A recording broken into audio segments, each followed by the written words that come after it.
আমাদের জাতির পিতা হযরত ইব্রাহিম চড়কের উপরে বসে আছেন, বাবা আজর রশি ধরে টানতেছে, আর নিচে নমরুদের আগুনের চুলার দাও দাও করে আগুন জ্বলতেছে। বাবা আজর চড়কের রশি ধরে টানতেছে, নিচে আগুন জ্বলতেছে, আর চড়কের উপরে বসে ইব্রাহিম নবী জিকির করতেছেন আল্লাহর জোরে কনকার হাসবি আল্লাহু নিমাল ওয়াকিল অনিমাল মৌলা অনিমান নাসির। আল্লাহ, আমার বাবা যতই আমার টানুক আর নমরুদের আগুন যতই জ্বলুক, আমার ঈমান বলতেছে ওদের দিকে আমার তাকানোর সময় নাই, আমি জিকির করতেছি কার?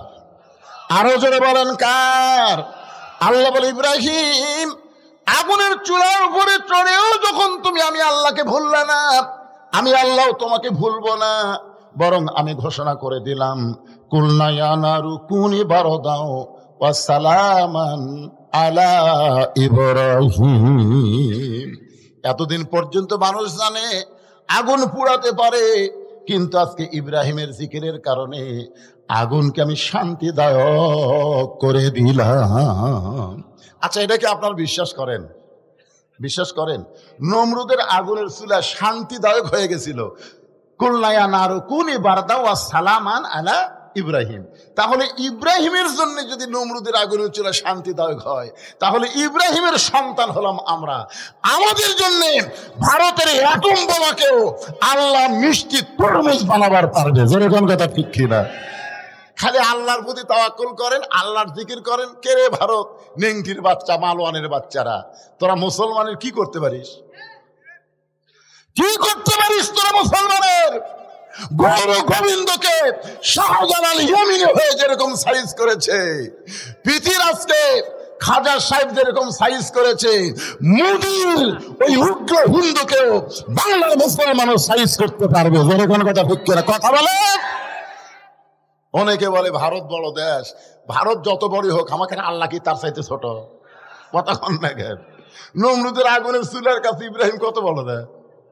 আপনারা বলেন তো, ইব্রাহিম নবী কত বড় আর আগুনের চুলা কত বড়? আর আগুনটা জ্বলাইলো কতদিন ধরে? উপর দিয়ে পাখি উড়ে যাওয়ার পারে নাই, আগুনের তাপে পাখি পুড়ে ছাই হয়ে গেছে। আর সে আগুনের চুলা আল্লাহর জিকির চালু থাকার কারণে যদি শান্তির বাগান হয়ে যায়, আমাদের অন্তরে যদি আল্লাহর জিকির থাকে, আল্লাহর স্মরণ যদি সবসময় থাকে, ভারতের বাংলার কিছুই করতে পারবে না। আমরা তাকায় থাকবো আল্লাহর দিকে। জোরে বলেন কথা ঠিক কিনা?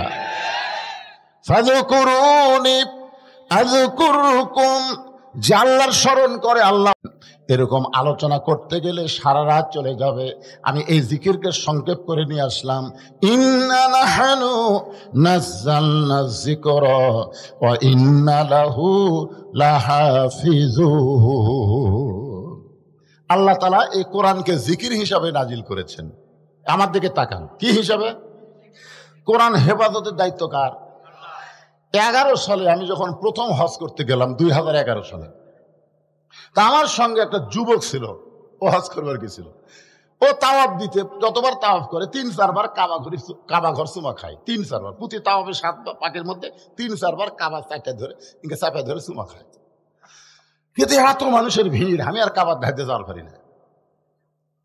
তা আমাকে বলতে যে হুজুর, আপনি এতই দুর্বল, আপনি কাবা ঘর চুমা খান না কেন? তাওয়াফ করে লাভ আছে, কাবা যদি চুমাই খাবার না পারেন তা তাও ঘুরে লাভ কি? আমি করলাম ভাই, আমি তো যাবার চাই রে, কিন্তু মানুষের এত ভিড় কিভাবে যাই? তখন আমাকে বলতে খালি এই এই এই এই এই 2 খুনা মারবেন আর কাবার দিকে হাঁটবেন, ফাঁক হয়ে যাবে।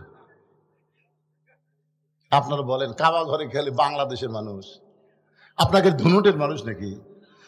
পৃথিবীর যত মুসলমান আছে সব মুসলমান কাবা ঘর তাওয়াফ করতেছে, আর আমি কুনা মারবো। কার বুকুর যে কুনা লাগবে ভাই? ওই যদি বেদার হয়ে যায়, কাবার মালিক কি খুশি হবে?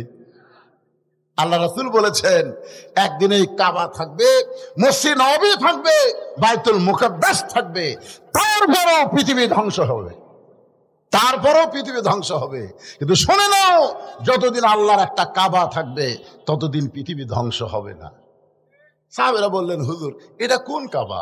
আল্লাহ রাসূল বললেন, একজন ইমানদার মুসলমান, জাকিরিন মুসলমান যতদিন দুনিয়াতে থাকবে ততদিন দুনিয়া ধ্বংস হবে না। তার মানে বোঝা গেল কাবার চাইতে, মসজিদের চাইতে একজন জিকিরওয়ালা মুসলমানের দাম আল্লাহর কাছে অনেক বেশি। কি মনে করতেছেন? কাবা ঘর তো ঠিকই ছিল। মক্কা বিজয়ের পরে নবী যখন এসে কাবার দরজা খুললো, কাবা ঘরের মধ্যে 360টা মূর্তি। কিরে, ঘর হলো আল্লাহর আর মূর্তি ঢুকলো হিন্দুকে। আপনার কি মনে করতেছেন খালি বাংলাদেশের মোড়ে মোড়ে মূর্তি না রে, কাবা ঘরের মধ্যে ঢুকছে। আল্লাহ রাসূল মূর্তিগুলো বাইর করে যখন সাহাবী করে দিচ্ছে আর বলতেছে যে ছাপা মারো, পাহাড় আছে, যদি এমনি ভাঙবার না পারো ওই পাহাড়ও যা বাড়ি মারো, সব ভাঙ্গা চুরমার করে দাও। ওমর ফারুক বলতেছে, হুজুর আমার কথা হলো এই আল্লাহর ঘরের মধ্যে কাফেররা মূর্তি ঢুকালো কেমনে? মানে ওমর ফারুক তো বুঝতেছেন ডাইরেক্ট মাল, ধরে কোন কি মাল? ডাইরেক্ট মাল, অ্যাঙ্গেল ট্যাঙ্গেল বলতেন। তিয়া রাসূলুল্লাহ, এই ঘর কার? রাসূল বললেন আল্লাহর। আল্লাহ তাআলা নাজিল করেছেন ফালিয়াবুদু রব্বা হাযাল বাইত, এই ঘরের মালিকের যারা গোলামি করবে। আছে না নাই? সূরা ফিলের মধ্যে আছে না নাই? পড়েন তাহলে আমার সঙ্গে, ফালিয়াবুদু রব্বা হাযাল বাইত আল্লাযী আত'আমাহুম মিন জু'ইন ওয়া আমানাহুম মিন খাউফ। কি বুঝলেন? এই ঘরের মালিকের যারা গোলামি করবে, ইবাদত করবে, যারা নামাজ পড়বে, আল্লাহ তাদেরকে 2টা পুরস্কার সাথে সাথে দিবে। 1 নম্বর পুরস্কার হলো তার রিজিকের কোনো পেরেশানি থাকবে না, আর 2 নম্বর পুরস্কার হলো যাবতীয় ভয় ভীতি থেকে আল্লাহ তাকে পুরোপুরি নিরাপত্তা দিয়ে দিবে।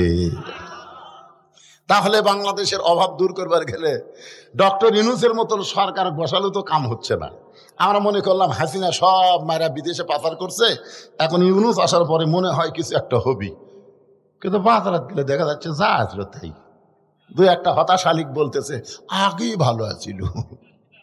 আমাদের কাহালুতে 3টা আওয়ামী লীগ বাড়াচ্ছে, একটা হলো গুজব লীগ, ধর এখন কি লীগ, কিছুদিন পর পর এইবারে ইউনূস থেকে পারবি না, এইবারে আমি কেন শালা তোর কাছে ইউনূসের দাম নেই, হাসিনা যা কর। এক সাংবাদিক হাসিনা বলছে যে এই বিপদে আপনি কোন দোয়া পড়তেছেন? হাসিনা বলতেছে পড়বার গেলে খালি ওর নাম মনে আসে। আল্লাহর ভাই, এমন একজনক বসাতে ভাই হাসিনা পড়তে তো দোয়া ইউনূস পড়বার পারতেছে না, তোর কোন কথা ঠিক কিনা? অথচ বিপদে পড়লে কোন দোয়া, এ কথা কন না, কোন দোয়া? একজন আমাকে বলতেছে হুজুর হাসিনা কেমন আছে আপনি জানেন? আমাকে বলতেছে আবার কি হলো, ওইদিকে চিল্লা চিল্লি কানাই, সাইডে বসো, ওই কোনার দিকে যাও, কোনায় মন্ডল হও দাও।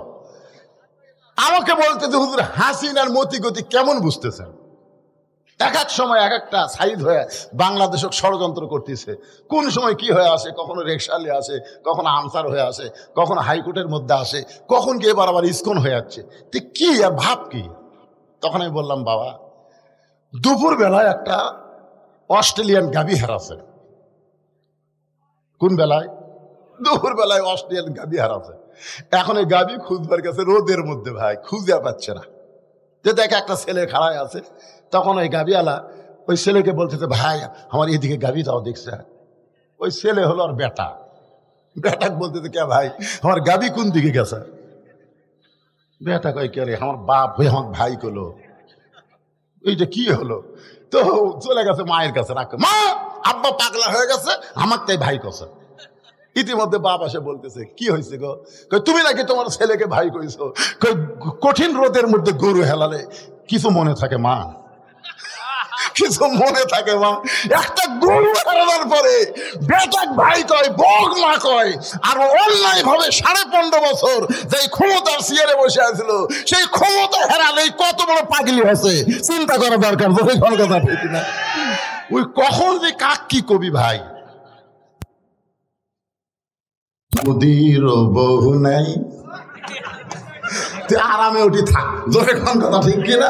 আমাকে দেশে কোনো জ্ঞান দান করিস না। কারণ 900 বছর আগে লক্ষণ সের পল আছে আর হাসিনা পল আছে। পল আল্লাহর ক্ষমতায় তাকে জনগণ আর কোনোদিনও দেখবে না। ধরে গেল কথা ঠিক কিনা? বসে আছো দাদার বাড়ি, আল্লাহর ওলি বলেছে গাছের গোড়াতে এমন ঝাঁকুনি বাড়বে দিল্লির মামু বাড়ি গিয়ে পড়বা। ধরে গেল কথা ঠিক কিনা? আপনার বলেন তো এ পর্যন্ত আল্লামা সাইদি হুজুরের প্রত্যেকটি কথায় 100 ভাগ ফলে গেছে। ধরে গেল কথা ঠিক কিনা? আজকে শুধু সাইদি হুজুর আছে, 100 বছর বাংলার মানুষ ইমাম আজম হানিফার মতন তাকে মূল্যায়ন করবে। ধরে গেল কথা ঠিক কিনা? 15 বছর জেলখানায় বন্দি থেকে 13 বছর জেলখানায় বন্দি রেখে হাসপাতালে হত্যা করা হয়েছে। আবু হানিফাকেও জেলখানায় বন্দি রেখে 20 পানে হত্যা করা হয়েছে। ধরে কোন কথা ঠিক কি? আল্লাহর বান্দার একটু মনোযোগ দিবেন। ফাযকুরুনি আযকুরুকুম ওয়াশকুরুলি ওয়ালা তাকফুরুন। এখান থেকে আপনাদেরকে নিয়ে আইছি এই কোরআন, ইন্না নাহনু নাযালনা যিকরা, এই জিকিরেরই কিন্তু কথা হচ্ছে ওয়া ইন্না লাহু লাহাফিজুন। তা আমি বললাম ভাইজান, আপনি যে প্রত্যেক তাওয়াফে 4-5 বার করে কাবা চুমা খাচ্ছেন, এতে আপনার ভাব কি? ভাব বুঝতেছেন না হুজুর? আল্লাহর কাবা ঘর চুমা খাওয়া মানে বেগুনা মাসুম হওয়া। আমি ওই লোকটাকে বললাম, আপনি যদি 1 কোটি বারও কাবা ঘর চুমা খান, আপনার যতটুকু সওয়াব হবে তার চাইতে বেশি সওয়াব হবে একবার যদি আল্লাহর কোরআন চুমা খান। তো আমার অনেকগুলো হাজি আছিল, তারা বলতে এটা একটা কথা হলো, আপনি 1 কোটি বার কাবা ঘর চুমা খেয়ে যে সওয়াব হবি তার সাথে বেশি সওয়াব আল্লাহর কোরআন চুমা খেলে হবি, এই দলিল দেন। আমি তখন বললাম, শোনো, কাবা আল্লাহর ঘর, কোরআন আল্লাহর বাণী। কাবা কার ঘর? কথা কয় না। কাবা কার ঘর? আল্লাহর ঘর। কোরআন কার বাণী? এই দুটার মধ্যে তফাৎ আছে বাদান, এই দুটা না আছে। দুটার মধ্যে তফাৎ হলো কি, যে কাবা হেফাজতের দায়িত্ব আল্লাহ নেয়নি, কারণ কাবা আল্লাহর ঘর, এটা আল্লাহ বলেছে, কিন্তু কাবা হেফাজতের দায়িত্ব আল্লাহ নেয়নি। কাবা হেফাজতের দায়িত্ব দিয়েছে আল্লাহওয়ালাদেরকে। ধরে কোন ঠিক কিনা? আর কোরআন আল্লাহর বাণী, এটা কাউকে আল্লাহ হেফাজতের দায়িত্ব দেয়নি, নিজেই কোরআন হেফাজতের দায়িত্ব নিয়েছে। আপনার বলেন তো এর মধ্যে তফাৎ কি? খালি বড় কাবা আল্লাহর ঘর, আল্লাহ যদি হেফাজতের দায়িত্ব নিত, আপনার বলেন তো কোনো কাফের মূর্তিটা ঢুকবার পারত? খালি জিবরাইল বলবি তুই কাবার দরজার কাছে খাড়া হ। আবু জেহেল যখন মূর্তি নিয়ে ঢুকবি, বাম হাতে একটা চল মারবি। যে আবু জেহেল মূর্তি নিয়ে ঢুকতেছে, জিবরাইল মারছে চল, ওই মূর্তি ফেলে দে দৌড়। আবু সুফিয়ান এক মূর্তি নিয়ে আছে, কে রে ভাই তুই দৌড়ালি কেন? হায় হায় আন্দারা চল মারতেছে রে, কে মারতেছে দেখা যাচ্ছে না। আয় ভাই দেখ আমার গাল লাল হয়ে গেছে। আপনি বলেন এই চল খাওয়ার কথা শুনে আর কেউ ঢুকবি? তা আল্লাহ কি পারে না যে কাবা ঘরের দরজাতে একটা ফেরেশতা মোতায়েন করতে? খালি ঢুকবি আর পিটুন হবে। কিন্তু না, আল্লাহ রাসূল বললেন, ওমর কি বলবার চাও? ওমর ফারুক বলতে, সি সি, মদিনা থেকে যে কাবার দিকে আমরা মুখ করে নামাজ পড়লাম, মক্কা বিজয়ের আগে নামাজ কায়েম হয়েছে মদিনায়। ধরে কান সুবহানাল্লাহ। মক্কা বিজয়ের আগেই কিন্তু নামাজ কি হয়েছে? কায়েম হয়েছে কোথায়? মদিনায়। কারণ রাসূল হিজরত করার পরে দ্বিতীয় হিজরিতে নামাজ কায়েম হলো। নবী মদিনার যায় খালি নবীগিরি করে নাই, নবীকে আল্লাহ মদিনার রাষ্ট্রপতি বানাইছিল। ধরে কান সুবহানাল্লাহ।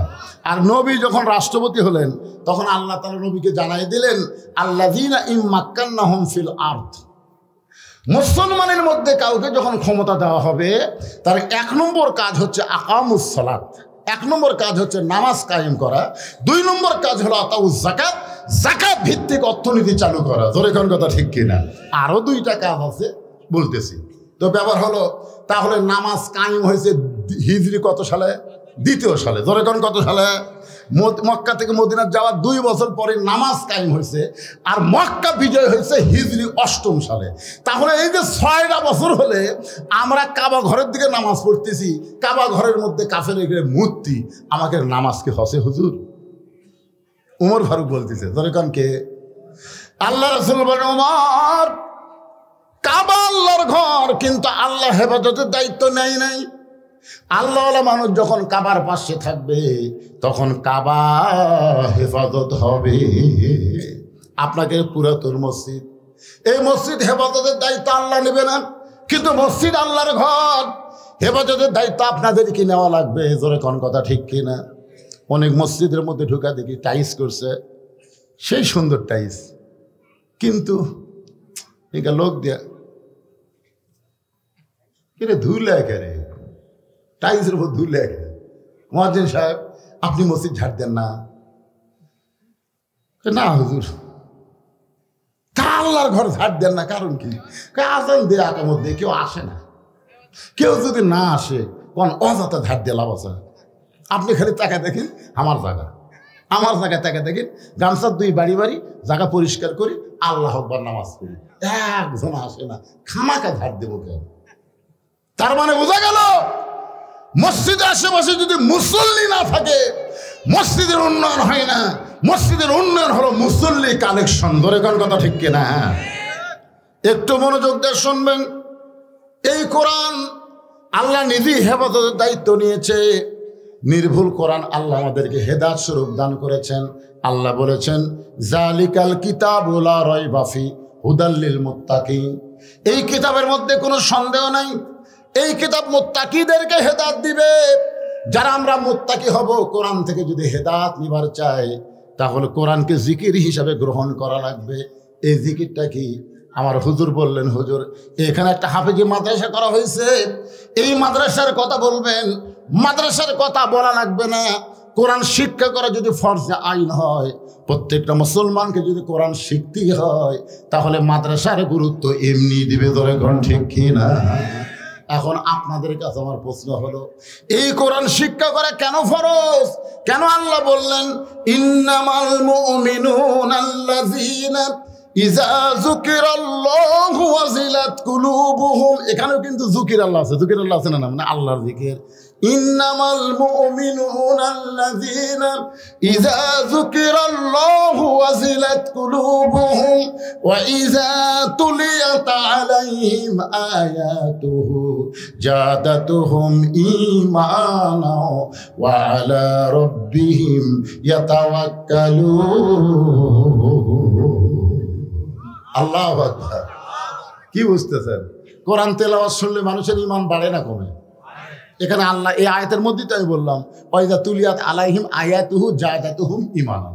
কোরআন তেলাওয়াতে মানুষের ঈমান বাড়ে, আর ঈমান বাড়ার লক্ষণ চুপ থাকে না। আল্লাহু আকবার বলে ঈমানের বড়ত্বের প্রকাশ করা। ধরে কোন কথা ঠিক কি না? লিল্লাহি তাকবীর। এখন আপনাদের কাছে আমার প্রশ্ন হলো, এই জিকির সম্পর্কে আলোচনা করতে গিয়ে যে কোরআন এমন একটা জিকির যার হেফাজতের দায়িত্ব কার হাতে? আরো ধরে কি জন্যে কন্ত যে আমরা এই কোরআনকে নিয়ে চলবো, কোরআন অনুসারে চলবো, এর মধ্যে যেন কোনো ভেজাল না ঢোকে। যার শুরুতে আল্লাহ বলেছেন এমন একটা কিতাব যার মধ্যে কোনো কি নাই, ভেজাল নাই, সন্দেহ নাই, গোঁজামিল নাই। এই কোরআন নবী মক্কার জীবনে প্রতিষ্ঠা করবার চাইলো, কিন্তু হলো না। আল্লাহ রাসূলকে আল্লাহ বললেন যে হাবিব, মক্কায় আপনি কলেমার দাওয়াত দিয়েছেন, দীর্ঘ সময় পর্যন্ত আপনাকে তারা নির্যাতন করেছে, মুসলমানের সংখ্যা তো বাড়তেইছে না, বরং এ পর্যন্ত 320 জন, 13 বছরে 320 জন। আপনি হিজরত করেন। আল্লাহ তাআলা গভীর রাত্রে নবীকে হিজরতের হুকুম দিলেন। নবী হযরত আলীকে ডাক দেবেন, আলী আজকে গভীর রাত্রে মক্কা ছেড়ে আমাকে মদিনায় যাওয়ার হুকুম করেছেন কে? তুমি শুধু আমার বিছনায় একটু ঘুম পাড়বা চাদর মুড়ি দিয়ে। আলী বলতেছি, ইয়া রাসূলুল্লাহ, আপনি হিজরত করবেন আর আমি বিছনাত ঘুম পাড়বো, বলেন তো এর মধ্যে হিকমত কি? রাসূল বলতেছে, তাকায় দেখো। হিকমত হলো তাকায় দেখো। আলী তাকায় দেখে মক্কার 37টা নেতা। কতগুলো নেতা? 37 জন নেতা লাঠি সোটা বর্ষা নিয়ে নবীর বাড়ির চারিধার দাঁড়া আছে। তার মানে কি বুঝলেন? নবীকে আল্লাহ হিজরত করবার কয়া ওই নেতা করক আবার বলিছে, তোরা লাঠি লে দাঁড়া থাক, জাগা মতো পিটন দিব। তোর এখন কথা ঠিক কিনা? আলী বলতে, হুজুর এতদিন মনে করতাম আল্লাহ আপনার পক্ষে আছে, কিন্তু আজকে দেখে বুঝতেছি যা কিছু তা আল্লাহ করতেছে। আপনাকে আল্লাহ হিজরতের হুকুম দিল, আর এরা লাঠি সোটা নিয়ে দাঁড়ায় থাকলো, কারণ কি? যেদিন এরা আপনার বাড়ি ঘেরাও করেনি সেই দিন আল্লাহ হিজরতের হুকুম দিলেই তো পারত। আজকে সবাই যখন লাঠি সোটা নিয়ে দাঁড়ায় আছে, আর এই সময় আপনাকে মক্কা ছেড়ে মদিনার যাওয়ার হুকুম দিল, আমার মনে হয় আল্লাহ নবী বলেন, আলী তোমাকে যেইটা হুকুম দিলাম তুমি সেইটাই করো। আমার বিছনায় চাদর মুড়ি দিয়ে তুমি ঘুমায়া যাও, খবরদার চেতন থাকবা না, তুমি ঘুমায়া যাও। নবীর কথা মতো হযরত আলী চাদর মুড়ি দিয়ে বিছনায় ঘুমায় গেলেন। কিছুক্ষণ পরে নবী আবার আসে চাদর টান দিয়ে দেখি তো চেতন থেকে কি ঘুমের ভান করতেছে নাকি। চাদর টান দিয়ে দেখে হযরত আলী অঘোর নিদ্রায় শায়িত। জোরে কর সুবহানাল্লাহ। কারণ রাসূল বলেছেন ঘুমায়া যাও। রাসূল যেখানে ঘুমাতে বলেছেন সেখানে চেতন থাকা যাবে। হযরত আলী যখন ঘুমায় গেছে, এমন সময় নবী আমার চুপি চুপি ঘরের দরজা খুলে তাকায় দেখে ৩৭ জন নেতা লাঠি সোটানে দাঁড়ায় আছে। রাসূল বলেন, আল্লাহ এরা যেভাবে তাকায় আছে, এখনই বের হলে ওরা আমাকে গ্রেফতার করবে, ধরবে, মারবে। আল্লাহ বলেন, হাবিব যে কোরআন আপনাকে আমি দিয়েছি, অনুনাজ্জিলু মিনাল কুরআনি মা হুয়া শিফাউ ওয়া রাহমাতুল লিল মুমিনিন। আল্লাহু আকবার। কি বুঝতেছেন? সব সমস্যার সমাধান দিতে পারে। এই যে আয়াত পড়লাম, এরই বাংলা অর্থ হলো সব সমস্যার সমাধান।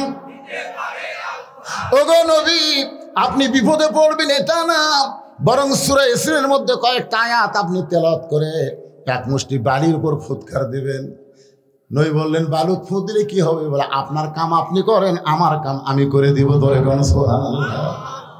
এক মুষ্টি বালির মধ্যে নবী কোরআনের 3টা আয়াত পড়ে যখন ফুঁ দিলেন, ওই বালুগুলো ৩৭ জন নেতার চোখের মধ্যে ঢুকে পড়ল।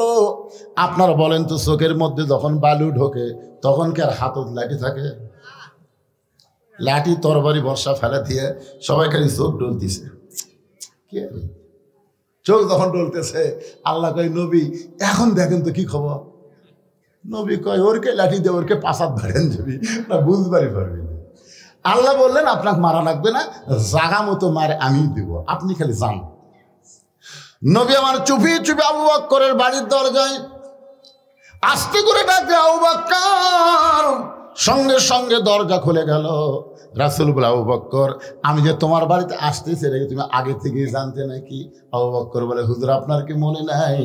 কয়, আজ প্রায় 6 মাস আগে আপনি বলেছিলেন একদিন গভীর রাত্রে মক্কা ছেড়ে মদিনায় হিজরত করা লাগবে, আমাকে সঙ্গে করে আপনি মদিনায় যাবেন। সেদিন থেকে আজ পর্যন্ত কোনো রাত্রিবেলা ঘুমাইনি, সারা রাত আমি দরজায় দাঁড়িয়ে থাকি। সঙ্গে সঙ্গে নবী বললেন, চলো যাই। যেই বলছে চলো যাই, আবু বকর বলেন, ইয়া রাসূলুল্লাহ চলেন। নবী বলেন, আবু বকর চলো যাই বললাম, তুমি আমার সঙ্গে চলতেছো, একটা বার তুমি কি ঘরের মধ্যে যাবা না? তোমার বিবি বাচ্চার কাছে তুমি কি বলবো না? কারণ মক্কা ছেড়ে মদিনায় যাচ্ছ, বিবি বাচ্চার কাছে কি তুমি বিদায় নেবা না? আবু বকর বলেন, নবী গো, আপনি যেদিন আমার নেতা আর আমি যেদিন ইসলামের কর্মী হয়েছি, সেদিন থেকে কলিজার মধ্যে আমার নিয়ত হলো, আল্লাহ রাসূল ছাড়া অন্য কাউকে আমি প্রাধান্য দেই না। আল্লাহর হুকুম নবীর তরিকা মোতাবেক চলাটাই হলো আমার 1 নম্বর দায়িত্ব। নিজের বিবি বাচ্চার কাছে না বলে নবীর সঙ্গে চলতেছেন মক্কা থেকে মদিনার উত্তর দিকে, আর আল্লাহর নবী আবু বকরকে নিয়ে যায় পূর্ব দিকে। আবু বকর বলে, হুজুর আপনি কি মদিনার রাস্তা ভুলে গেছেন নাকি? মদিনা হলো মক্কা থেকে উত্তর দিকে, কিন্তু আমরা যাচ্ছি পূর্ব দিকে। রাসূল বলে, আবু বকর আমি রাস্তা ভুলি নাই, এই পূর্ব দিকে যাওয়াটাই হলো আল্লাহর হুকুম। আবু বকর বলে, রাসূলুল্লাহ উত্তর দিকে মদিনা না যায় পূর্ব দিকে যাওয়া আল্লাহর হুকুম কেন?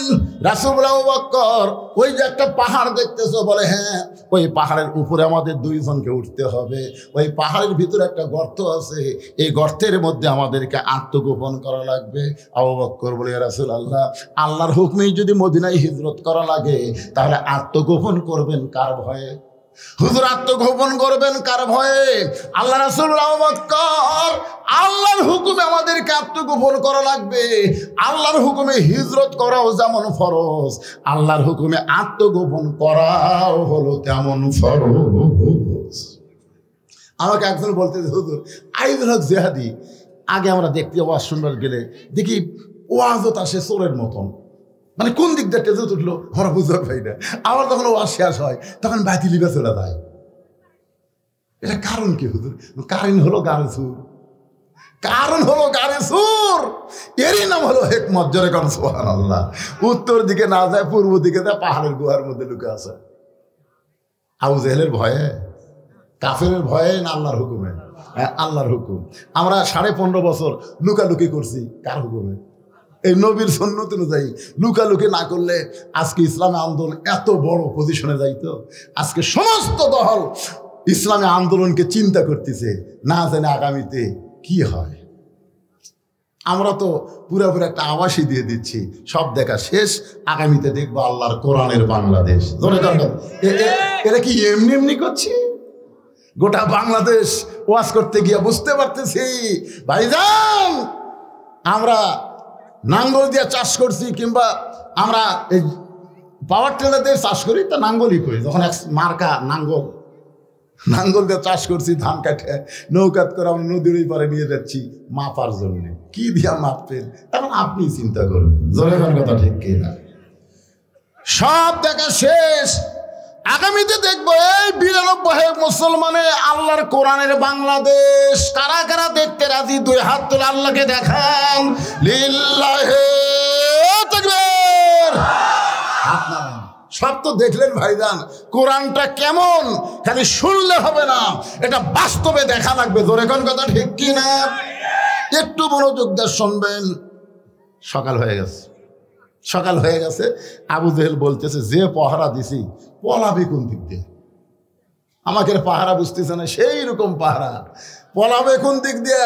আবু সুফিয়ান বলতেছে, আজকে রাত্রেবেলা পলাবো না, আমরা কি ফেরত যাবো? আবু জেহেল বলতেছে, এই 37 জন আবার কবে একত্র হবো? দরকার নাই, দরজা ভাঙ্গে আজকে কাম সারা লাগবে। 37 জন নেতার মধ্যে আবু জেহেল হলেন বড় নেতা। দরজা খুলে তাকায় দেখে ওরে তামানে চাদর দিয়ে ঘুম পাড়তেছে। ঘুমের কারণে নাকের শব্দ শোনা যায়। আবু সুফিয়ান, আবু জেহেল একসাথে। এই বাম সাইডে একটা যুবক নেতা, নাম হলো উলিদ বিন মুগিরা বলতেছে, নেতা এই মানুষ এক মারার জন্য আমরা সারা রাত পড়া দিচ্ছি, আর এই নাক ডেকে ঘুম পাড়তেছে। আচ্ছা, নাক ডেকে ঘুম কে পাড়তেছে? কেন পাড়তেছে? রাসূল কাছে ঘুম পান। নবীকে কেমন অনুসরণ করে চিন্তা করেন। যারা যদি নবী না পায় তাহলে তো গু সাপের মতন মারবে আলী। জোরে কোন কথা ঠিক কিনা? কিন্তু দেখেন আরামসে ঘুম পাড়তেছে। উলিদ বিন মুগিরার হাতে একটা বর্শা ছিল, চাদরের মধ্যে আল্লাহর নবী মনে করে ওই বর্শা যখন মারতে চায়, আবু জেহেল বলতেছে, ঘুমন্ত মানুষকে মারা জায়েজ নাই। সুবহানাল্লাহ। বড় নেতা ফতুয়া মারছে, ঘুমন্ত মানুষও মারা জায়েজ নাই রে। এতজন মানুষ মিলে তাকে হত্যা করে বানাইছি, ঘুমের মানুষও মারা লাগবি, অচেতন করে তারপর মারবো। উলিদ বিন মুগিরা বলে, নেতা আমার আর তোর সয় না, সারা রাত যাকে মারার জন্য পাহারা দিলাম, আর সেই বেটা আরামে ঘুম পাড়তেছে। আপনার সব নেতৃত্ব সব সময় মারা যায় না, দেখবেন অনেক সময় চামচারা নেতা ছাড়া কাম করে। ধরে কোন কথা ঠিক কিনা? এই বলে উলিদ বিন মুগিরা যখন বর্ষাটা মারতে চায়, এমন সময় আবু জেহেল খস করে ধরছে। কেন তোকে আমি নিষেধ করি, তারপরে তুই বর্ষা মারিস? আপনার সব কথা মানা যাবে না তো, বুঝতেছেন না? সারা চেতন থেকে চোখ লাল হয়ে গেছে, আর এই বেটা লাখ ডেকে ঘুম পাড়তেছে। আবু জেহেল বলতেছে, উলিদ তুই আমার কর্মী, আমি তোর নেতা। সুবহানাল্লাহ বলেন না কেন? কারণ আবু জেহেল জানে আবু জেহেলের বাড়ির সবচেয়ে নিকটে হচ্ছে রাসূলের বাড়ি। আবু জেহেল জানে এই জায়গায় যদি নবীকে রক্তাক্ত করি তাহলে আল্লাহর গজব এসে উলিদ বিন মুগিরার বাড়ি তো অনেক দূর, অর্ধের গজব না যে আগে হামাক ধরবে। কারণ আবু জেহেল তলে তলে আমাদের নবী যে আল্লাহর নবী এটা বিশ্বাস করে, কিন্তু মানে না। কারণ মানলেই তার ভুয়া নেতৃত্ব চলবে না। আজও পর্যন্ত বাংলাদেশের সব নেতারা জানে আলেমরাই হলো শ্রেষ্ঠ নেতা। ধরে কোন কথা ঠিক না? বিশ্বাস যদি না করেন মসজিদের মধ্যে যান, আপনাকে সিরাজ কন আর যাই কন, যত নেতা আছে এরা কোনোদিন সামনে যাওয়ার পারবে? কথা কর না ভাই, পারবি? দবির দবি পারবি না? এটি আর ডাইরেক্ট দিচ্ছে না, এটা ওটা অ্যাঙ্গেলে দিচ্ছে। যেই নেতা পিছনে থেকে সামনে যাওয়ার পারবে না, ওরে নেতা বানান যাবে না। জোরে কোন কথা ঠিক কিনা? বুঝবার পারেন না, পরে বুঝবেন। আল্লাহর বান্দার একটু মনোযোগ দেবেন। ইন্নামা ইয়াখশাল্লাহ মিন ইবাদিহিল উলামা। এই কোরআনের সবচাইতে বড় জিকির হলো বান্দা সময়ের ভিতরে আলেম বান্দারাই আল্লাহকে সবচাইতে বেশি ভয় করে। যারা ভয় করে তাদেরকে যে সিয়ারি দেন ওই সিয়ারের গুরুত্ব তারা বহন করবে। একটু মনোযোগ দিয়ে শুনবেন। আবু জেহেল আল্লাহর নবীর সিনে জানে, এই কারণে চিন্তায় আছে এই জায়গায় যদি ওলীদ বিন মুগীরা বর্ষা মারে আর নবী যদি এই জায়গাত মারা যায় তাহলে সর্বোত্তম আমাকেই গজব ধরবে। এজন্য বর্ষাটা খফ করে ধরেছে। আমি আপনাদের কাছে একটা প্রশ্ন করি, নবীর সবচাইতে বড় শত্রু হলো আবু জেহেল, আর নবীর সবচাইতে খারাপ শত্রু হলো ওলীদ বিন মুগীরা। বুঝতে পারলেন? নবীর সবচাইতে বড় শত্রুকে আবু জেহেল, আর নবীর সবচাইতে খারাপ শত্রু হলো ওলীদ বিন মুগীরা। মানে সবসময় নবীকে খারাপ ভাষা দিয়ে গালি দিত। একদিন নবী সাহাবীদেরকে নিয়ে আলোচনা করতেছে, ওলীদ বিন মুগীরা সাইড দিয়ে যাচ্ছে আর বলছে, ও মুসলমানের নবী, তুমি যদি সত্যি আল্লাহর নবী হও তাহলে জন্মের আগে তোমার বাপ বললো কেন? আচ্ছা দেখেন, এইটা একটা কথা হলো। ও মুসলমানের নবী, তুমি যদি সত্যি আল্লাহর নবী হও তো জন্মের আগে তোমার বাপ বললো কেন? এখন যদি আমাকে কেউ বলে, ও বদর রশিদ, আপনি সত্যি আলেম হন তাহলে আপনি এত কালো হলেন কেন? এখন আপনারা বলেন, আমি যে কালো হচ্ছি এটা কি আমি হচ্ছি? তো নবীর যে বাপ মরছে মায়ের পেটত থাকতে, এটা কি নবী মানছে? তাহলে এইরকম কথা বলার কারণ? সঙ্গে সঙ্গে নবীর চোখ দিয়ে পানি আসলেন। শিশু বলে, মইরা গেছে মা, গর্বে থাকতে মরছে পিতা, নবী চোখে দেখলেন না। কে করিবে লালন পালন, কে দিবে সান্ত্বনা? এই দুনিয়ার বড় এতিম নবী ছিলেন একজনা। আলাম ইয়াজিদিকা ইয়াতীমান ফাআওয়া। নবীর চোখ দিয়ে পানি পড়তেছে। আল্লাহ কয়, হাবিব কাঁদতেছেন? ওলীদ বিন মুগীরার কথা শুনে কাঁদতেছেন? আপনি জানেন ওই কে? তো রাসূল বলতেছে, আল্লাহ আমি তো জানি ওলীদ বিন মুগীরা মুগীরার বেটা। না হুজুর, ই মুগীরার বেটা লয়। তাহলে কে? উতুল্লিম বাদা যালিকা জানি। উনি হলে জাউরা সন্তান, একলা 100টা ভোট দেয়। ওর বাপ একটা ভোট দেয় 100টা। জাউরার গাছ আর বাপ হলো একটা ভোট দেয় 100টা, খালি মুড়ি টানে আর মানে। যারা বাংলাদেশে একের অধিক ভোট দিচ্ছেন তারা অধিকাংশই জাউরে। কথা কর না কেন? কথা কর না কেন? তোর বাপ কয়টা? একটা। তো ভোট দিল কয়টা? এক বাপের বেটা হয়ে তুই 10টা ভোট কেমনে দেশ? উতুল্লিম বাদা যালিকা জানি। নবী বুঝবার পারছে আল্লাহ কি কইছে। কিছুদিন পরে ওর কামিত হলো ওই নবীর খারাপ শত্রু। নবী আবার যখন আলোচনা করতেছেন ওই আসতেছে, তো নবী জানে ওই তো এসে একটা খারাপ কথা বলবি। তো ওলীদ বিন মুগীরা বলার আগেই নবী আউট করে দিছে, উতুল্লিম বাদা যালিকা জানিম। ওলীদ বিন মুগীরা কয়, কে রে? আমার দেখার পরে নবী কথা কইল, তাহলে আমি কি অবৈধ? আমার কি বাপের ঠিক নাই? নবী গেলেন তো দূরের কথা, মারছে দৌড়। এক দৌড়ে মায়ের কাছে, মা, মা গো, উতুল্লিম বাদা যালিকা জানিম। মা কান্দার বলে, এত বছর পর এই সত্য কথা তোরে কে শুনাইল? যে কথা দুনিয়ার কেউ জানে না রে, খালি আমি জানি। এই কথা তোরে কে শুনাইল? ওলীদ বিন মুগীরা বলতেছে, মা কি কি কি কি কি লয়? এই কথা তো কে শুনাইল? এত দামি কথা তোরে কে শুনাইল রে? যে তোরে শুনাইছে এ দুনিয়ার সাধারণ মানুষ না। ধরে কোন সুবহানাল্লাহ। ওলীদ বিন মুগীরা বলে, মা তাহলে সত্যই কি আমি যার সন্তান? ওলীদ বিন মুগিরার মা বলতেছে, তুই দারুস সন্তান, এইটা তোরে যে বলেছে আমি জানি না, তবে কথা সত্য। ওলীদ বিন মুগিরা বলে, মা তাহলে বলেন তো আমার জন্মটা কিভাবে হলো?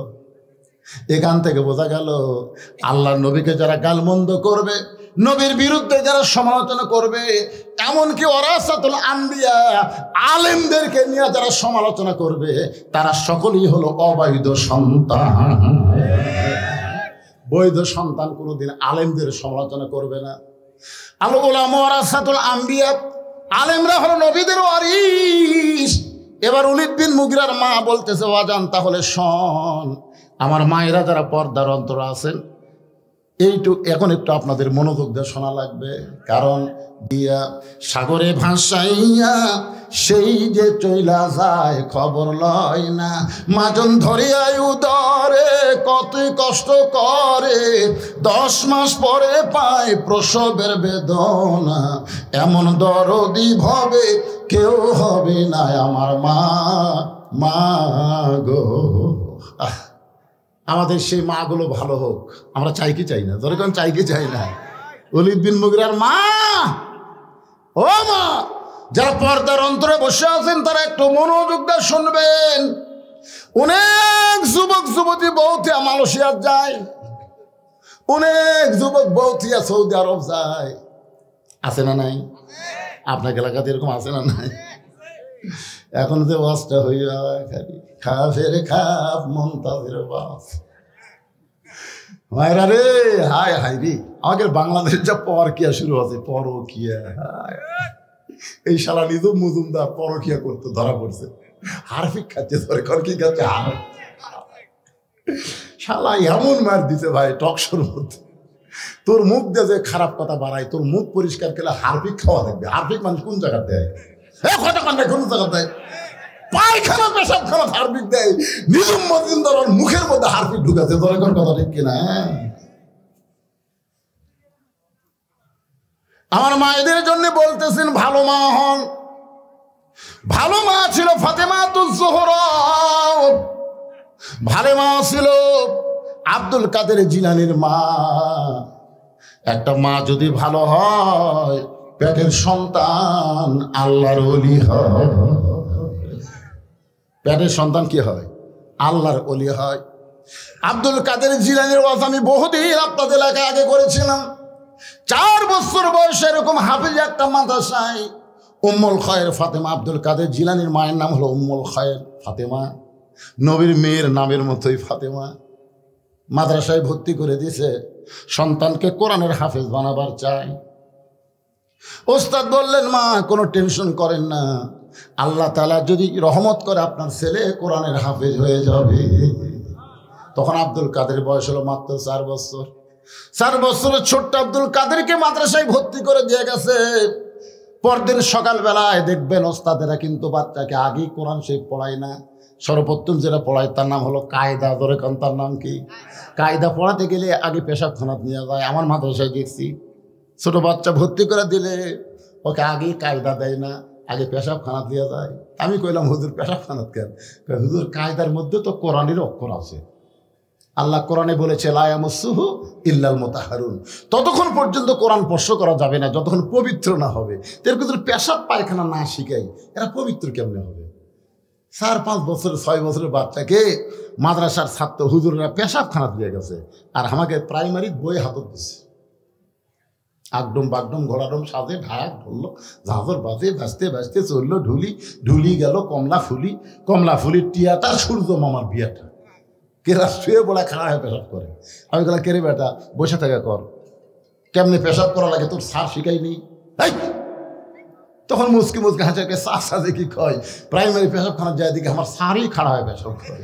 মানে যে শিক্ষা দিচ্ছে ওই শিক্ষাতে আবার পানি নেওয়া লাগবি, খাড়া হয়ে মারবি। এখন কায়দা ধরার আগে তাকে ওযু করা শিখায়। কি হুজুর কথা ঠিক আছে? পেশাব করান, পায়খানা করেন, কেমনে পরিষ্কার হবে এইটা শিখানোর পরে তারপরে বলে আলিফ বা তা সা। আব্দুল কাদের জিলানীকে যখন বলেছেন আলিফ, সঙ্গে সঙ্গে লাম মিম যালিকাল কিতাবু লা রাইবা ফিহি হুদাল লিল মুত্তাকিন আল্লাযীনা ইউমিনুনা বিল গায়বি ওয়া ইয়াকিমুনাস সালাত ওয়া মিম্মা রাযাকনাহুম ইউনফিকুন। ওস্তাদ মারছে দৌড়। কে আলিফ বলার পরে বাতা ওই আলিফ শুনাই লাম মিম করে শুরু করলো, আর যেই হারে ঝুঁকতিছে আর মারতেছে খালি। কোরআনের কিন্তু একটা ঝোঁক আছে না নাই? অজিলাত কুলুবহুম, তার অন্তরের মধ্যে কোরআনের বাণী এমন ভাবে তলপড়ানি সৃষ্টি করে, যার কারণে প্রত্যেকটা মাদ্রাসায় গিয়ে দেখবেন বাচ্চারা কোরআন পড়তেছে এরকম ঝুঁকতেছে। এটা হলো কোরআনের মুজিজা। জোরে কর সুবহানাল্লাহ। আব্দুল কাদের ছোট্ট বাচ্চা কোরআন পড়তেছে আর ঝুঁকতেছে। এমন সময় ওস্তাদ মারছে দৌড়। অনেক ছাত্র বলে হুজুর দৌড়ান কেন? বলে একলা পারতেছে না, ভয় লাগে। মানুষের বাচ্চা না, মনে হয় পেতনির বাচ্চা। সমস্ত শিক্ষক ছাত্র ঘিরে ধরেছে, আর 4 বছর আব্দুল কাদের জিলানী খালি পড়ে যাচ্ছে। এক হুজুর কোরআন শরীফ হাতে নিয়ে এরকম আব্দুল কাদের পড়ার দিকে খেয়াল করে আয়াত বের করে ধরতেছে। বাজান করে একটা আয়াত পর্যন্ত বাদ দেয় না। যেই মাত্র 18 পারা কোরআন তেলাওয়াত শেষ হয়ে গেল, এমন সময় আব্দুল কাদের অটোমেটিক ব্রেক হয়ে গেছে। সমস্ত ওস্তাদ বলতেছে আর কেন পারতেছে না, আর কেন পারতেছে না। একজন ওস্তাদ বলে জানবার যদি চাও তাহলে আব্দুল কাদেরের মায়ের কাছে যাও।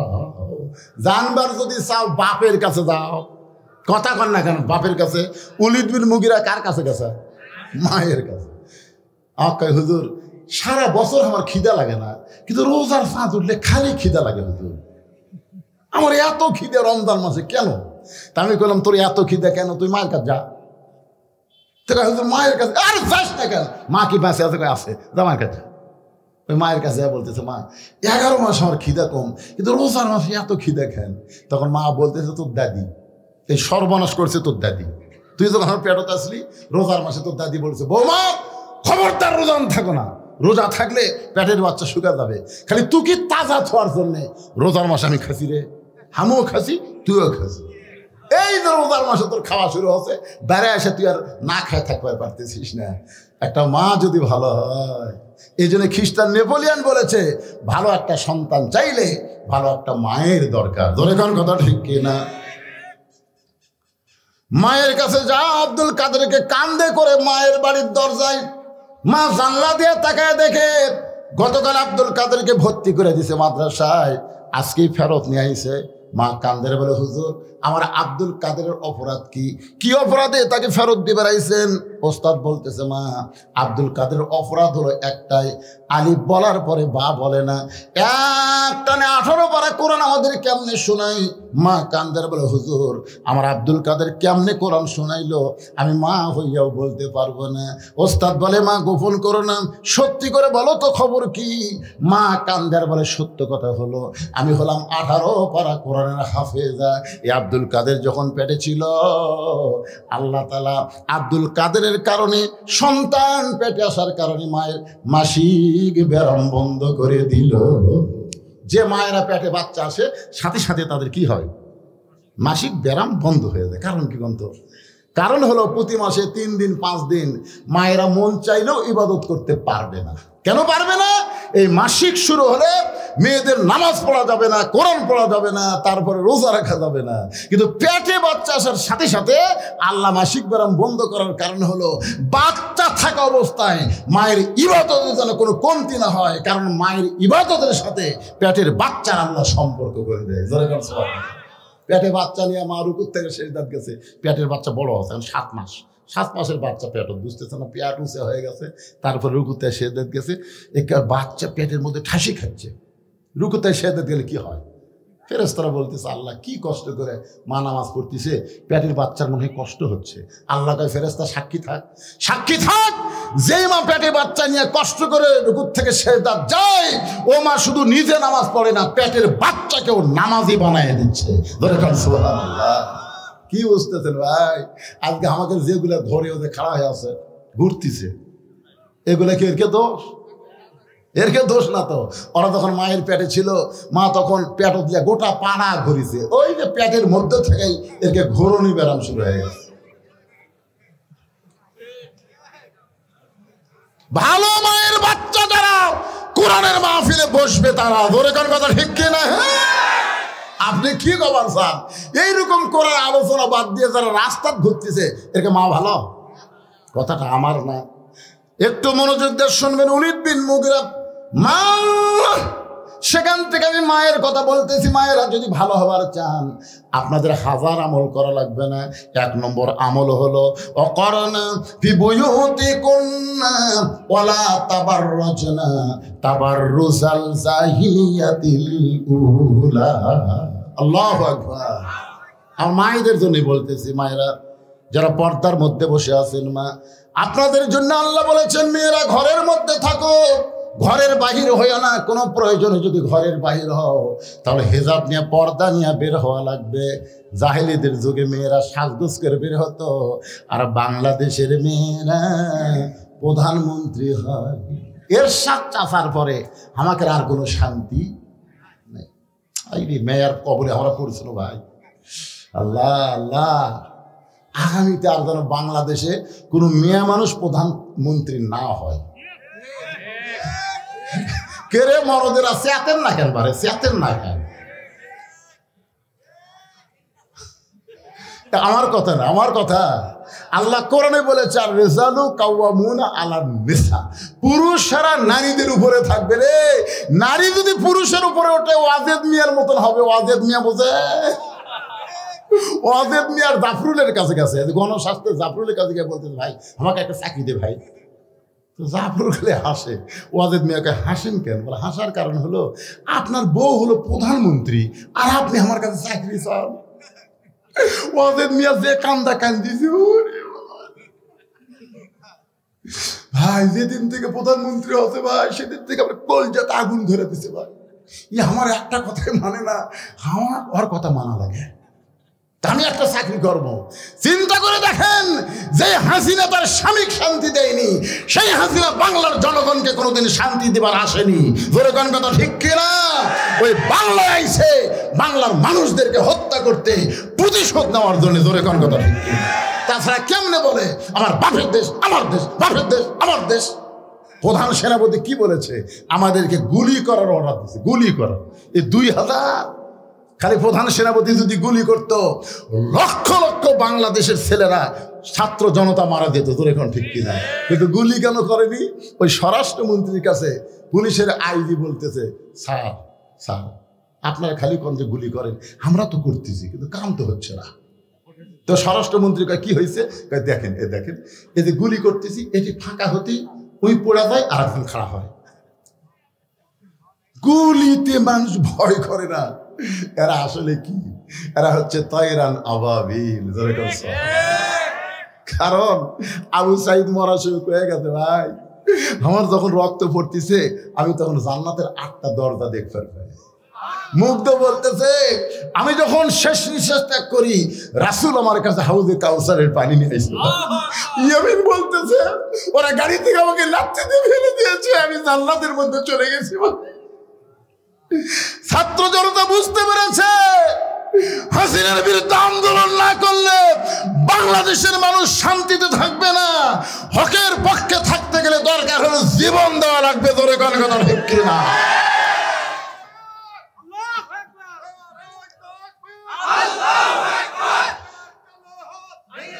লিল্লাহে তাকবীর। একটু মনোযোগ দিয়ে শোনেন, বিষয়টা হচ্ছে ফাযকুরুনি আযকুরুকুম ওয়াশকুরুনি ওয়ালা তাকফুরুন। আল্লাহু আকবার। একটু মনোযোগ দিয়ে শুনবেন।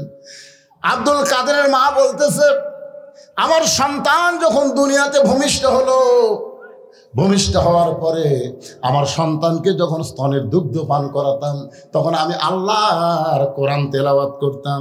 আমার সন্তান যখন কান্নাকাটি করত আমি তখন মনোযোগ দিয়ে শোনা রাখবে। আব্দুল কাদেরের মা বলতেছে আমার সন্তান যখন কান্নাকাটি করত আমি তখন বাবু তো করে কান্না থামাইনি, আমি আল্লাহর কোরআন তেলাওয়াত করেছি। কোরআন তেলাওয়াত শুনতে শুনতে আব্দুল কাদেরের কান্না থেমে যেত। আব্দুল কাদের রাত্রেবেলা যখন আমার কাছে বিছনায় ঘুমাইতো আমি এক পারা কোরআন না শুনাইলে আমার আব্দুল কাদের কোনোদিন ঘুমাইতো না। আমি তাকায় দেখতাম আমার আব্দুল কাদের চেতনছে, আমি কোরআন পড়তেছি। আমার আব্দুল কাদের যে একবার হয়ে গেছে, আমি তাকায় দেখি চোখ বন্ধ করে ঘুমায় গেছে। আমার মনে হয় আমার পেট থেকে দুনিয়াতে আসার পরে এই 4 বছরে আমি 18 পারা কোরআন বহুবার তেলাওয়াত করেছি। আমার তেলাওয়াত শুনতে শুনতে আব্দুল কাদের হয়তো 18 পারা কোরআন হেফজ করেছে। সমস্ত শিক্ষক ছাত্র কান্দের বলে, মা যদি ভালো হয় পেটের বাচ্চা আল্লাহর ওলি হয়ে যায়। মা উতুল্লিম বাদা যালিকা জানিম, মাগো এইটা বলার পিছনে কারণ কি? মা বলতেছে, রে উলিস শোন, আমি যখন যুবতী ছিলাম তখন তোর বাবা আমাকে বাড়িতে থিয়া ব্যবসার কাজে বাইরে গেল, ব্যবসার কাজে চলে গেল। আমি যুবতী বউ ঘরে আছি, ব্যবসার লোভে পড়ে তোর বাবা আমার কথা ভুলে গেছে। বছরের পর বছর ব্যবসা করতেছে, কিন্তু বাড়িতে যে যুবতী বউ আছে এইটা খেয়াল নাই। এই জন্য আল্লাহ তাআলা কোরআনে বলেছেন, হুন্না লিবাসুল লাকুম ওয়া আনতুম লিবাসুল লাহুন্না। কি বুঝলেন? সবচাইতে বড় জিকির স্বামীকের জন্য। বউ হলো তোমার পোশাক, আবার স্বামী হলো বইয়ের পোশাক। এই শীতের দিনে কি বুঝতে চাই? আমি ছোটবেলাতে একটা গান শুনছিলাম, আপনারা শুনছেন কিনা? কেশবী ভাই শুনছেন? গানটা হলো, জামা তোর জামাইয়ের বাহানি আমি যাব না, তোমার জামাই চাকরি করে মহিমাগঞ্জ সুগার মিলে, মাসে মাসে পত্র পাঠায় ঘরে আসে না। জামা মানে মগ বলতেছে, জামা তোর জামাইয়ের বাহারি আমি যাব না। কি বুঝতেছেন?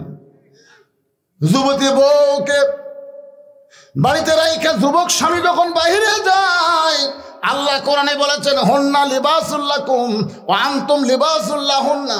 স্বামী হলো বিবির পোশাক, বিবি হলো স্বামীর পোশাক। নবী আমার ঘরের মধ্যে বসে আছে, এমন সময় উম্মাহাতুল মুমিনিন আয়েশা ঘরের মধ্যে ঢুকছে। নবী আস্তে করে দাঁড়িয়ে গেলেন, আয়েশার সম্মানে না, আয়েশার মহব্বতে। জোরে গণ সুবহানাল্লাহ। একটা হলো মহব্বত, একটা হলো সম্মান। আল্লাহ নবী আস্তে করে দাঁড়িয়ে গেলেন, 2 কদম হেঁটে নবী নিজেই দরজা বন্ধ করে দিলেন। নবী শুধু দরজা বন্ধ করলেন না, নবী ঘরের জানলাও বন্ধ করে দিলেন। মা আয়েশা থর থর করে কাঁপতেছে। আল্লাহ রাসূল বলে, আয়েশা কাঁপো কেন? বলে, আপনার জুতার পরশে আল্লাহর আরশ ধন্য হয়ে গেছে। হুজুর, যদি কোনো বেয়াদবি হয়, আল্লাহ নবী বলে, আয়েশা একজন নবীর জুতার পরশে আল্লাহর আরশ ধন্য হয়ে গেছে, একজন নবীর জুতার পরশে। আয়েশা বলে, হুজুর আপনি তো সেই নবী। আল্লাহ নবী বলতেছেন, আমি সেই নবী ছিলাম যতক্ষণ দরজা খোলা ছিল, কিন্তু দরজা যেই বন্ধ হয়ে গেছে আয়েশা, আমি আর নবী নাই রে, আমি হলাম স্বামী আর তুমি আমার বিবি। আয়েশা দৌড়ে এসে নবীর বুকে মাথা রেখে বলতেছে, আল্লাহ আল্লাহ, আমার নবী শুধু বিশ্ব নবী নয়, আমার নবী হলেন পৃথিবীর 1 নম্বর স্বামী। সুবহানাল্লাহ। যেই বলছে 1 নম্বর স্বামী, নবী তখন আস্তে করে আয়েশাকে এই বাম হাতে বুকের মধ্যে নিয়ে ডান হাতে একটা ঠাসি মারছে। এটা কিসের ঠাসি? মহব্বতের ঠাসি। আপনি আপনার বউকে বুকের মধ্যে নিয়ে একটা ঠাসি মারবেন, নবীর সুন্নত আদায় হবে। একটা সুন্নত আদায় করলে 100 গলা কাটা শহীদের সওয়াব। এটা কোন সুন্নত? টুপি মাথার দেওয়া, পাগড়ি পরা, এটা হলো বুকের মধ্যে নিয়ে ঠাসি দেওয়া সুন্নত। কথা কয় না, এই সুন্নত সমাজে চালু আছে। কথা কন না কেন? যেই সুন্নত সমাজে চালু নাই, এই সুন্নত যদি আপনি চালু করেন তাহলে 100 গলা কাটা শহীদের সওয়াব পাবেন। টুপি তো চালু আছে, দাড়ি চালু আছে, এগুলো তো সস্তা সুন্নত।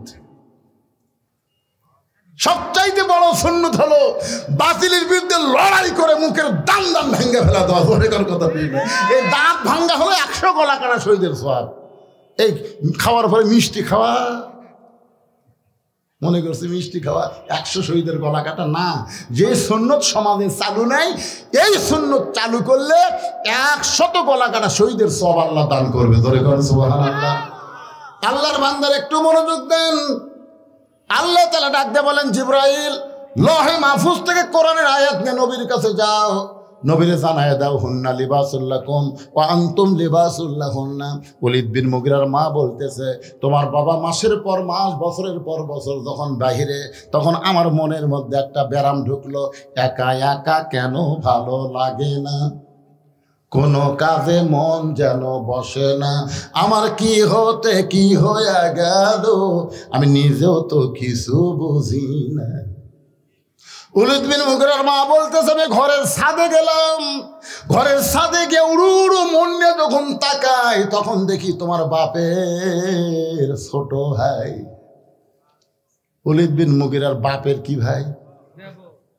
যার নাম আমাকে আপনাকে ধনুটি কি খাওয়ায়? বাপের ছোট ভাইকে বলা হয় দেওরা। বাড়ির আগে বেতেরা হাল ধুইরাছে ছোট দেওরা রে। এই রংপুরের ভাওয়ায় সারা মফিজ এলাকার গান ধরে কোন ঠিক না। আমি মা বোনদেরকে বলবো, পুরুষ জাতের মধ্যে দুইটা দলকে আপনারা কান সাপের মতন ভয় করবেন।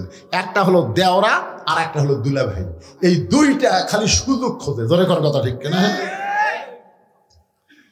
মা বোনদেরকে আমি বলতেছি, মা এ দেওরা দুলাভাইকে কাল সাপের মতন ভয় করবেন, এদেরকে ধার দিয়ে ঘেঁষতে দিবেন না।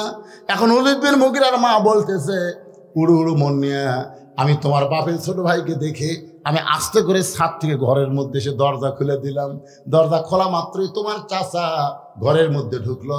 আর ঘরের মধ্যে যখন ঢুকলো, আমি তখন এমন কিছু বাহানা করলাম, মেয়ে মানুষ কিন্তু কিছুই করা লাগবে না, খালি অন্যা বাঁধে মধ্যে ফেলা দিবি আর ফেলা দিবি আর গেল। তখনই ছেলেরা বুঝতে পারবি ই আমার মিস কল মারতেছে। তোর কথা কর না, কথা কর না,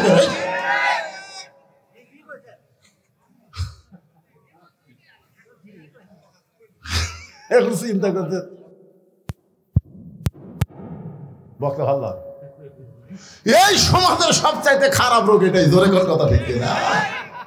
আমি কি বলছি রে, কল না মিস কল?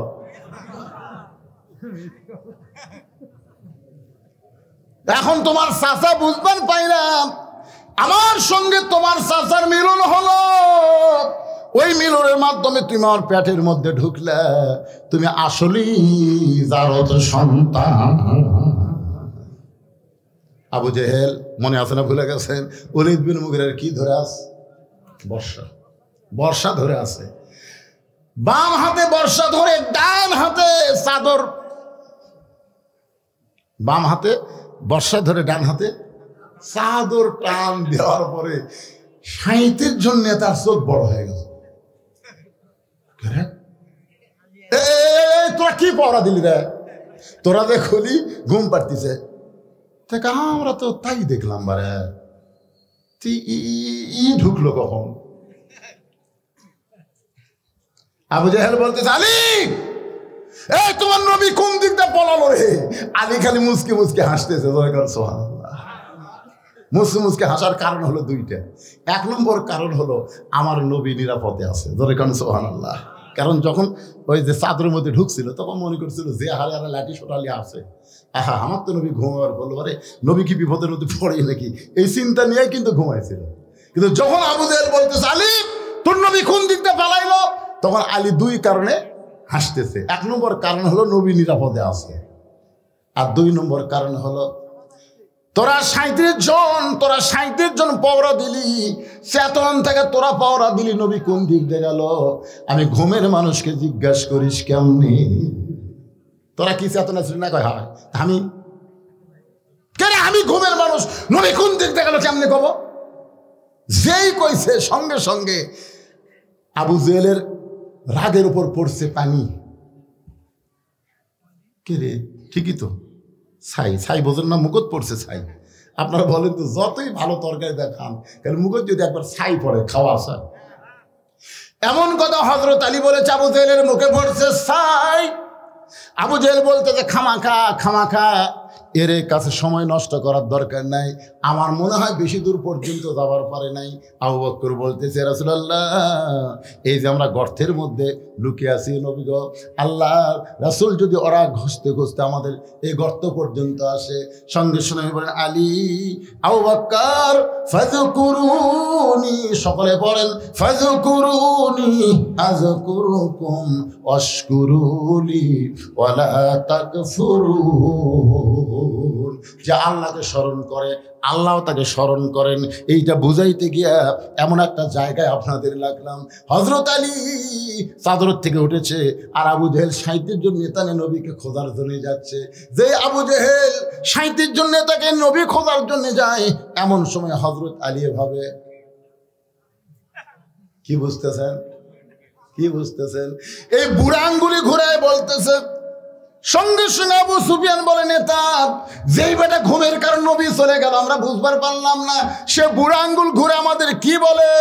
আবু জেহেল বলতেছে, আমার মন চায় ওরে সাইজ করি, কিন্তু ওর চেহারার দিকে তাকাইলে বুঝতে পারি আমরা কিছুই না। আল্লাহর জিকির করার কারণে আল্লাহ তার চেহারার ভিতরে এমন শক্তি দিয়েছে। সুবহানাল্লাহ। আল্লাহর বান্দারা, এই যে ছেলেরা আজকে 2 দিন ব্যাপী কোরআনের মাহফিল তথা জিকিরের মাহফিলের আয়োজন করেছে, এই মাহফিল করা থেকে আপনারা খুশি না বেজার? কারা কারা খুশি? 2 হাত তুলে আল্লাহকে দেখান। লিল্লাহি তাকবীর। এরা ইচ্ছা করলে আনন্দে গান বাজনা করতে পারতো, সেটা করে নাই। আল্লাহর ঘরের উন্নয়ন কল্পে এরা 2 দিন ব্যাপী কোরআনের মাহফিল করেছে। ভাইজান, আমি যখন উঠছি এই তেজে, তখন সময় ছিল 5 মিনিট কম 6টা, এখন দেখতেছি 10 মিনিট কম 8টা।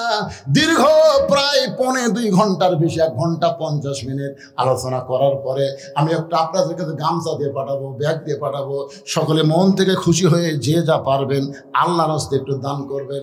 যদি আপনি দান না করে চলে যান, যেতে পারেন, কোনো সমস্যা নাই, কিন্তু আগামীকাল আপনি যে মহান বিপদের মধ্যে পড়বেন সেটা কিন্তু বুঝবার পারতেছেন না।